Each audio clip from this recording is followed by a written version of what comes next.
Hello, hello, hello. So, despite this weather trying its best to make us cry and be sad, we are tough and strong guys, and I do believe we're all still trying to smile and laugh. And I'll also do my best for we doing it more today. I mean, laughing and smiling. So, interestingly, just want to share my kind of life experience in the digital world, and I'll start with my younger ages, where when I would be get tired from the development, and I'd be like, nah, I need a mental break, and I would be just opening the anecdote.com and like laughing like 20-30 minutes. I will read the daily anecdotes, the annual anecdotes, the historical anecdotes.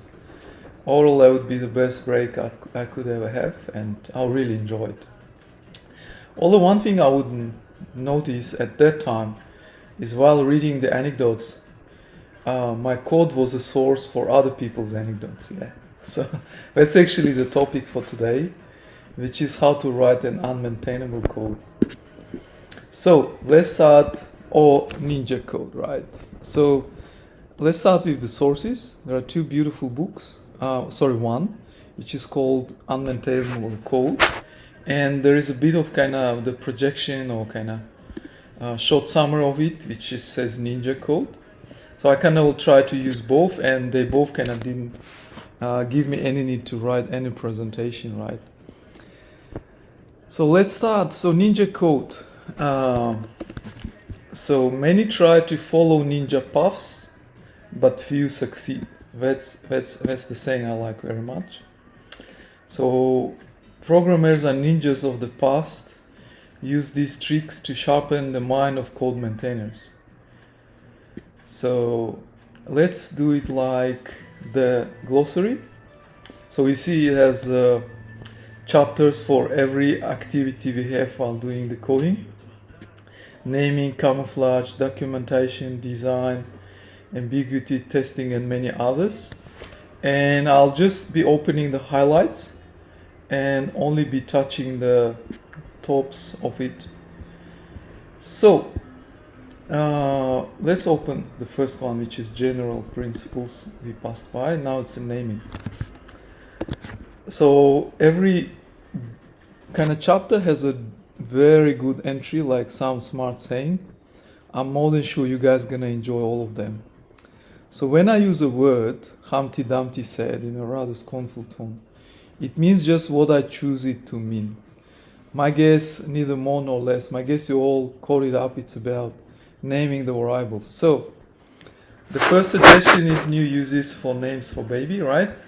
So all we need to do, buy a copy of a baby naming book, and we will never be at a loss for variable names. That's simple as that. Single letter variables, if you call your variables ABC, then of course it will be impossible to search for instances of them using a simple text editor. So please do that. Creative misspelling, I love this one too. So set pintle opening, and then you call it set pintle closing, right? Oh, this is the best too, be abstract, right? So heavily use abstract words. That's the summary. Like eat, everything, data, handle, stuff, do routine, perform digits, like perform data function, right? Do it, right? Handle stuff, right? Which method doesn't perform data functions, right? We all agree. Acronyms.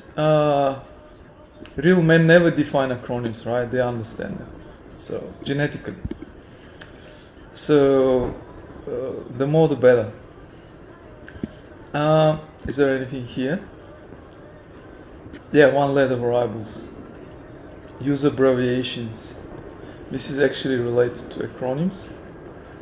And like instead of list, use LST. Instead of user agent, just use UA. Instead of browser, use BRSR, right? Isn't it? It's easier, right? Okay. Capitalization. Boom.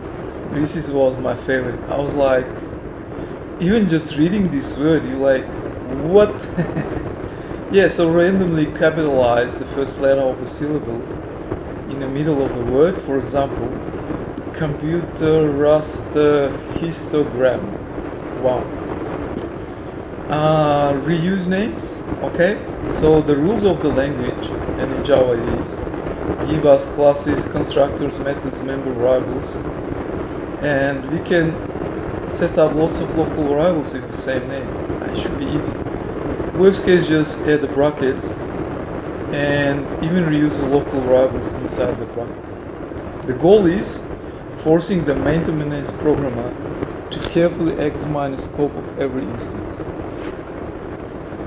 Ideally, make your ordinary methods masquerade as constructors in Java. Okay. Exploit computer compiler name length limits. This one gonna be hard because I believe it's 255 in stream. So you have to try hard. Underscore is a friend indeed. Okay. Names, rename and reuse. When to use I. That's my favorite. So never use I for the innermost loop variable, alright? Use anything but I, please. Similarly, use n for anything but length of your array or list or whatever. Lowercase I looks a lot like the digit 1, and don't forget that one, please. Make sure people struggle. Misleading names, that's also a good one. So make sure every method does a little bit more than the name is suggests, right? Can you imagine the eye of your maintaining programmer who would be like, okay, it is valid, right? So it should check for validity, right? For the validity, make sure you add up doing something else. Okay. So, about abstractions in naming, make sure you use those abstract words in your variable names, right? obj, data, value, item, lm, and so on. So, name variable by its type. Can it be better? str, num. Oh my goodness. But what if there are no more such names? Okay, just say the number. Data 1, item 2, lm 5. Attention test. Okay. One of the ways is use similar variable names like date and data. Mix them where you can. A quick read of such code becomes impossible. And when there is a typo, we are stuck for a long time to drink tea. So I like it. Reusing names. And here we are about, you got the input variable to your method, and just after 20 lines, just clone it, right? Show your love. This is a nice one. Add wording like super, mega, nice, and others to all the variables, right? Super element, mega frame, nice item, right? Can it be easier than that? Okay. Overlapping side effects everywhere. This is exactly the one we discussed. Okay. Is ready. Check permission. Find text. No. It should be doing more than that, please. Another way to surprise is to return a non-standard result, right? So all you need to return is true, false, right? But why don't we make a complex object and we return the result of the checking? Right? It should be. So we just spoke about powerful functions too, which is validate email, right? So let's move on.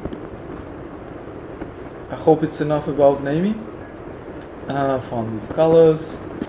Yep, that's pretty much related to naming. Now, camouflaging. Alright, after the naming is beautifully and wonderfully analyzed, let's move on to camouflaging. So, Much of the skill in writing unmaintainable code is the art of camouflaging, hiding things or making things appear to be what they are not, right? That's a big skill. And more computing scenes are commuted in the name of efficiency, without necessarily achieving it, than for any other single reason, including blind stupidity. And this is my favorite. Code that masquerades as comments and vice versa, right? It's beautiful.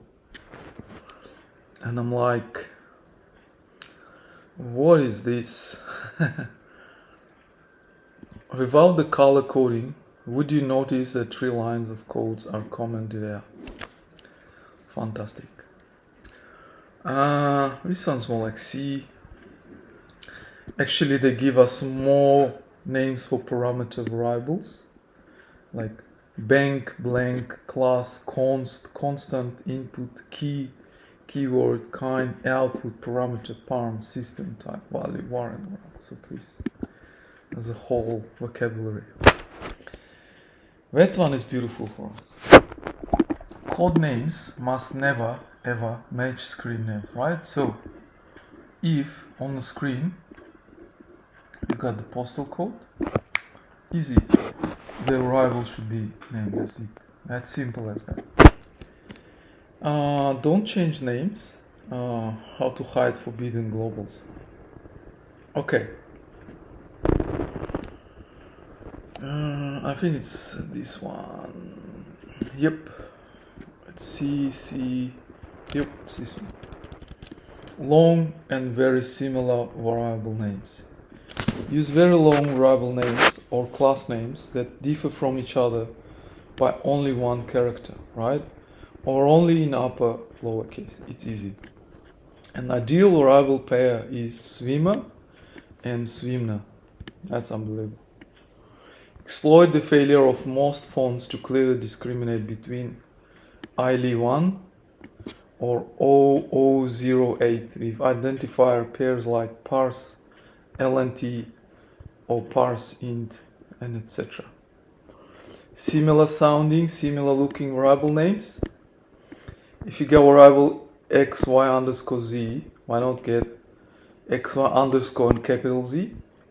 Why don't we get underscore xyz? That's absolutely accepted. That's pretty much on camouflaging. So the next chapter is documentation. Oh, that's our favorite.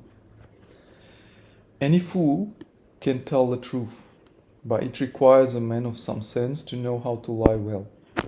That's smart. And correct documentation is often worse than no documentation. That's true too. So, rule number 1. Lie in the comments. You don't have to actively lie. Just fail to keep comments as up to date with the code. That's simple as that. Document the obvious. Pepper the code with the comments like add 1 to I.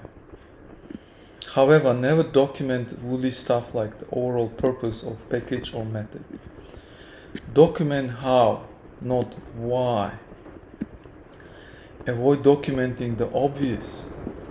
For example, you were writing an airline reservation system, make sure there are at least 25 places in the code that need to be modified, and no document where they should be modified.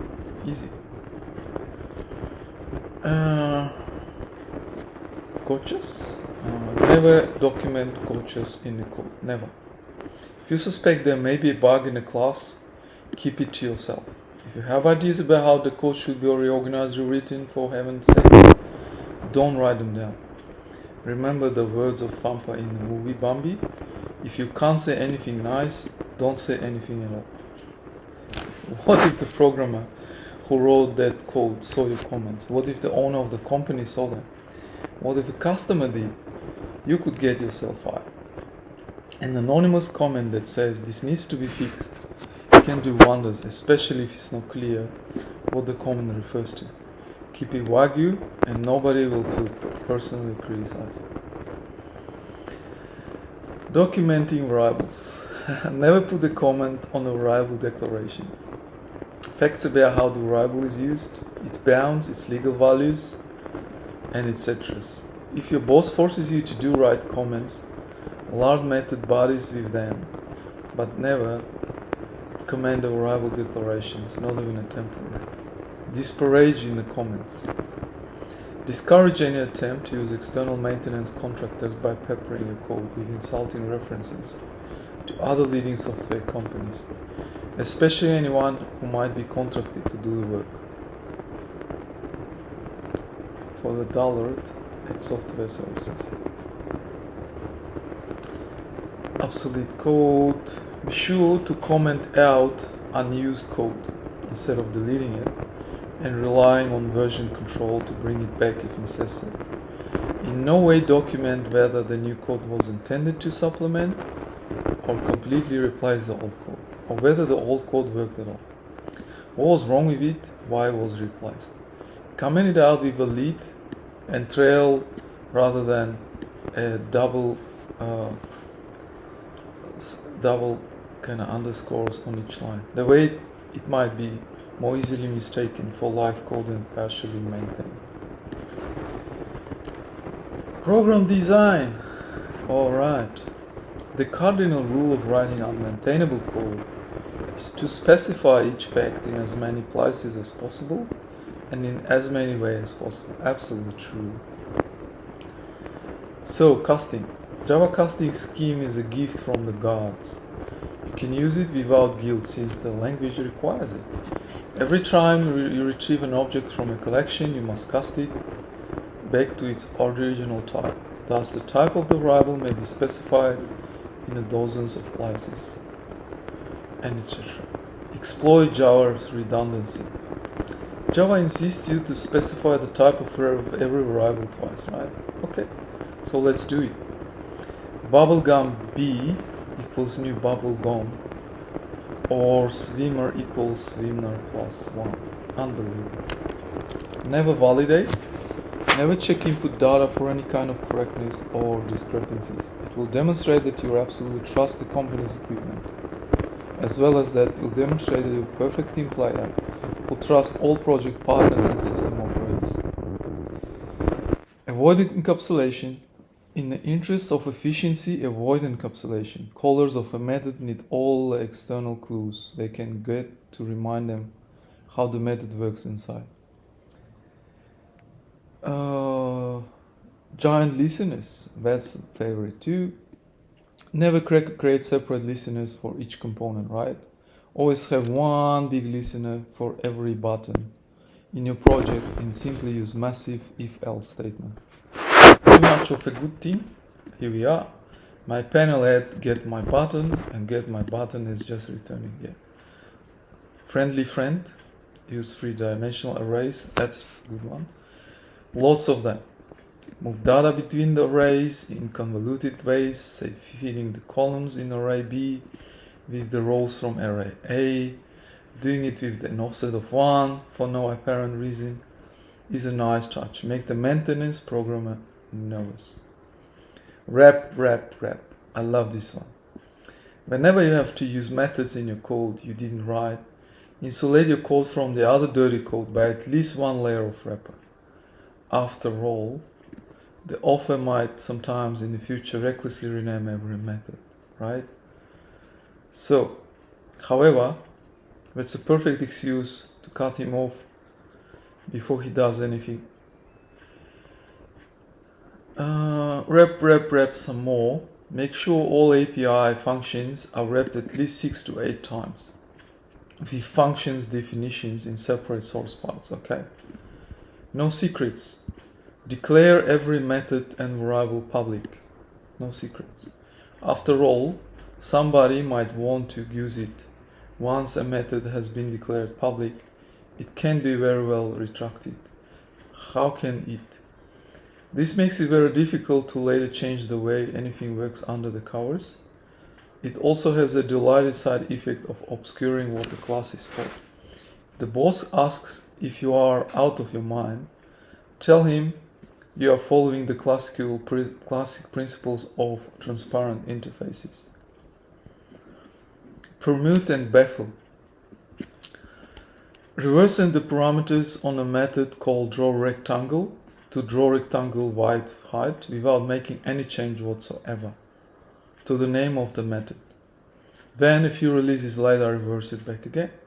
The maintenance programmers can't tell by quickly looking at any call if it has been adjusted yet. Themes and variations, for example, instead of set alignment, where alignment is an enumerated constant, create three methods. Set left alignment, set right alignment, and center alignment. Easy, right? Static is good. Make as many of your variables as possible static. If you don't need more than one instance of the class in this program, no one else will ever will again. Again, if other coders in the project complain, tell them about the execution speed improvement you are getting. Pack ready. Keep all of your unused and outdated methods and variables around in your code. After all, if you needed to use it once in 1976, who knows if you will want to use it again sometime, right? And that's final. Make all of your leaf classes final. After all, you are done with the project. Certainly no one else could possibly improve on your work by extending your classes. And that might be even a security flaw. After all, isn't Java string final? If other coders in your project complain, tell them about the execution speed improvement you are getting. Alright. Environment, modify MAMS fields, absolutely. And the magic of global variables. Globals, we can't stress this enough. If God didn't want us to use global variables, He would not have invented them. As simple as that.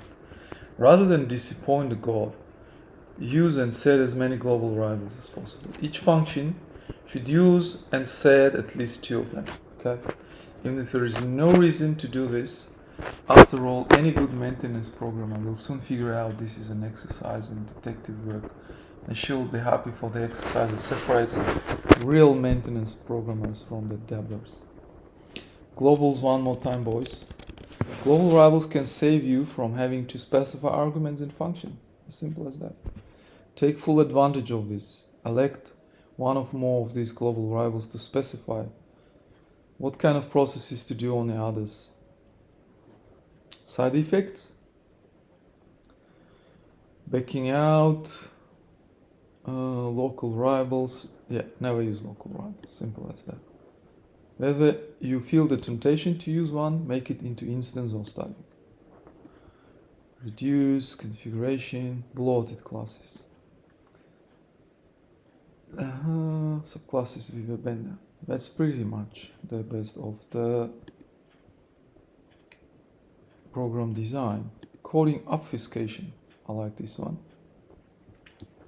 So when it comes up to coding obfuscation, right?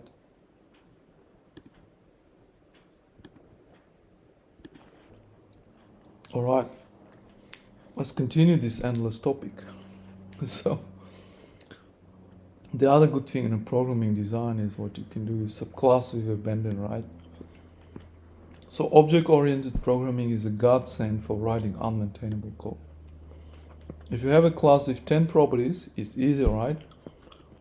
Consider a base class with only one property and subclass it 9 levels deep, so that each descendant adds just one property.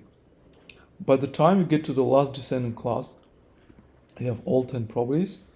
If possible, put each class declaration in a separate file as the added effect of loading your include and uses statements and forces the maintainer to open net minimal files in his or her editor. Make sure you create at least one instance of each subclass. Fantastic. Let's move on to coding obfuscation. So the best ones here would be semicolons.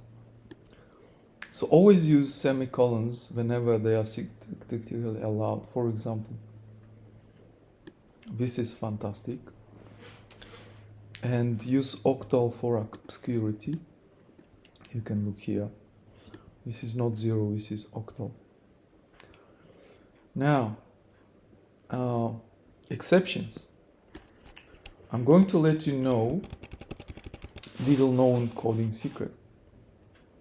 Exceptions are a pain. Properly reading code never fails, so exceptions are actually unnecessary. Don't waste time on them. Subclassing exceptions is for incompetents who know their code will fail. You can greatly simplify your program by having only a single try catch and call system exit. That's simple as that. Okay. Lawyer code. Follow the language lawyer discussions in the news groups about what various bits of tricky code should do. Example given.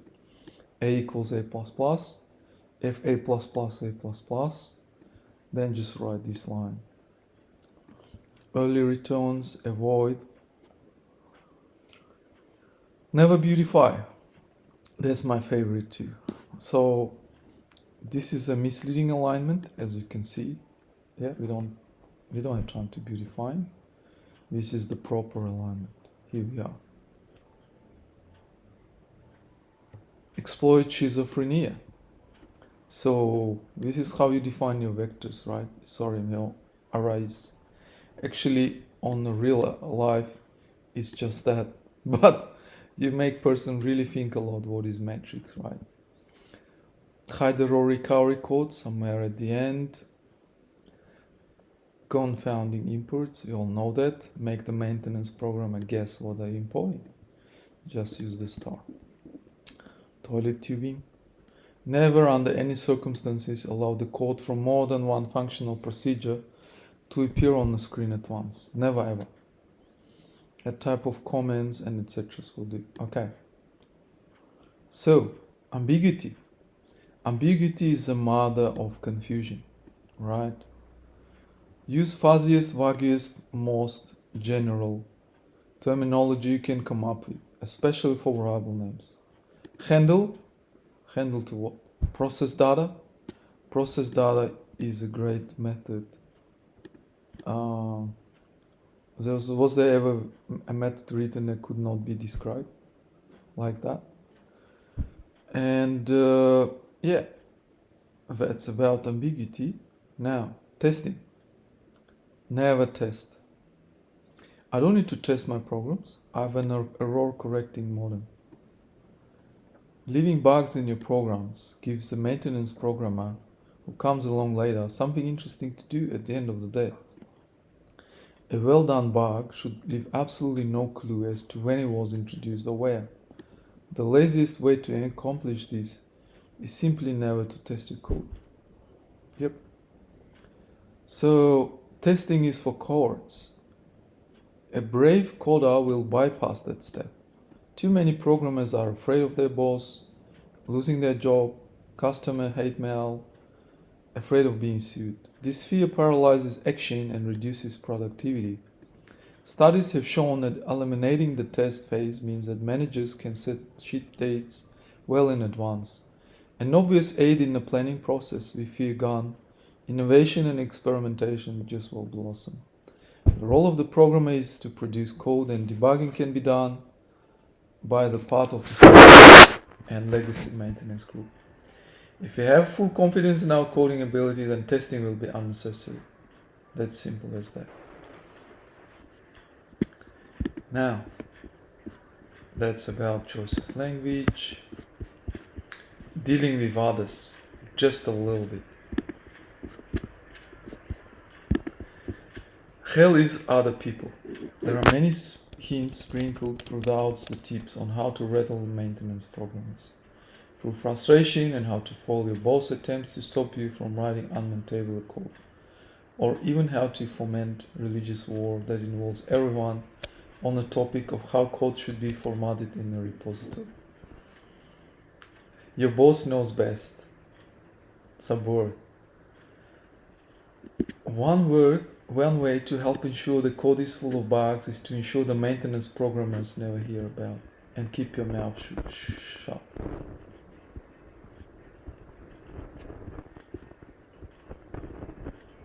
Roll your own. That's pretty much it.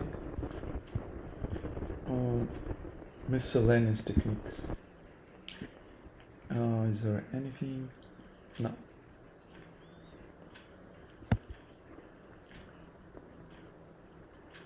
No.